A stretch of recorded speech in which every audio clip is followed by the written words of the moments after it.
मैं कहता हूं कि भ्रष्टाचार व्याप्त है और बहुत ज्यादा व्याप्त है। इस पे मोदी जी को और जो सेंट्रल में मौजूदा सरकार है उनको ध्यान देना चाहिए। रावण को भी बहुत घमंड था और रावण ने भी बोला था, रावण का भी घमंड टूट गया। तो राजीव जी ने, मुझे तो मालूम नहीं कि 1 रुपया भेजते हैं 1 पैसा पहुंचता है 2 पैसा पहुंचता है, वही हाल है। सर, मौजूदा सरकार कहती है भ्रष्टाचार नहीं है देश में, वाकई में क्या लगता है कि सरकार जो है वो भ्रष्टाचार मुक्त हो चुकी है? क्योंकि कई लोग कहते हैं देश में कि सरकार छुपाना चाहती है भ्रष्टाचार को, इसलिए अलग अलग मुद्दे लाकर जनता का जो ध्यान है वो भटकाना चाहती है। कैसे मानते नहीं, भ्रष्टाचार तो व्याप्त है, बहुत व्याप्त है। मैं बीजेपी को समर्थन करता हूं, लेकिन जो सही है वो सही है। मैं एक देशवासी के नाते मैं कहता हूं कि भ्रष्टाचार व्याप्त है और बहुत ज्यादा व्याप्त है। इस पे मोदी जी को और जो सेंट्रल में मौजूदा सरकार है उनको ध्यान देना चाहिए और दिल्ली सरकार को भी ध्यान देना चाहिए। भ्रष्टाचार इस तरीके से व्याप्त है कि धीरे धीरे वो आपको जो मौजूदा सरकार है उससे दूर करती जा रही है। उनका विश्वास खोता जा रहा है। अगर ये अभी अगर नहीं मोदी सरकार इन पे विश्वास जताए या इनका नहीं किए तो आने वाले टाइम में 10-20 साल में फिर इनका सत्ता चला जाएगा हाथ से, जैसे कांग्रेस चली गई। नहीं, पर ये तो कहते हैं कि हमको कोई हिला नहीं सकता। कैसे कहते हैं सरकार चला जाएगा? रावण को भी बहुत घमंड था और रावण ने भी बोला था, रावण का भी घमंड टूट गया। तो किसी और का हम उनके हित में बात कर रहे हैं कि कृपा करके जो आपके अफसर बाहर विदेशों में जासूसी करते हैं, कृपा करके अपने देशों में भी जासूसी करवाएं। खासकर जो आपके सेंट्रल में दिल्ली में जो मंत्रालय है उनमें जरूर करवाएं, क्योंकि वहीं से खेला गया। सरकार कहती है कि हम तो गरीबों की सरकार है, क्या लगता है वाकई में गरीबों के लिए काम? बिल्कुल काम कर रहे हैं, लेकिन काम क्या कर रहे हैं? अटल जी ने क्या कहा था कि राजीव जी ने, मुझे तो मालूम नहीं कि 1 रुपया भेजते हैं 1 पैसा पहुंचता है 2 पैसा पहुंचता है, वही हाल है।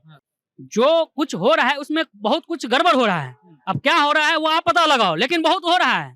इतना मैं कह रहा हूँ, मैं भी दिल्ली में रहता हूँ और कहीं ना कहीं मैं भी इस रोटी अंचल में काम करता हूँ, तो मुझे मालूम चला है, इसलिए मैं बोल रहा हूँ। बहुत भ्रष्टाचार है। कृपा करके मंत्रालय में घुमाए लोगों को। छोटे से छोटे जो निम्न स्तर के अधिकार, जो प्राइवेट जो वहाँ पे टेंडर में हैं, उनका तो पूर्ण रूप से शोषण हो रहा है। पर मोदी जी कहते हैं कि नोटबंदी की है उसके बाद सारा भ्रष्टाचार गायब हो जाएगा। क्या हुआ? लगता है भ्रष्टाचार गायब नहीं हुआ है? नहीं हुआ, अब नहीं हुआ फिर बढ़ गया। आपने फिर ध्यान नहीं दिया। कैंसर एक ऐसी बीमारी है कि उसका दवा बराबर होना चाहिए। एक बार दवा देने के बाद वो फिर से भागता है, बहुत तेजी से भागता है। तो नोटबंदी के बाद ये बहुत तेजी से भागा है भ्रष्टाचार, अलग अलग तरीके से भागा है। जिसको पकड़ पाना अभी मौजूदा सरकार में कहीं ना कहीं मैं नहीं देख रहा हूँ कि वो पकड़ पा रही है या आंख मूंद रही है। अगर आंख मूंद रहे हैं तो भविष्य में आपको नुकसान पहुंचेगा। इसलिए कृपा करके आप ये काम करिए, अपने जितने बड़े बड़े मंत्रालय हैं या प्राइवेट सेक्टरों में जो भी हैं वहाँ करवाइए। वहाँ पे शोषण हो रहा है।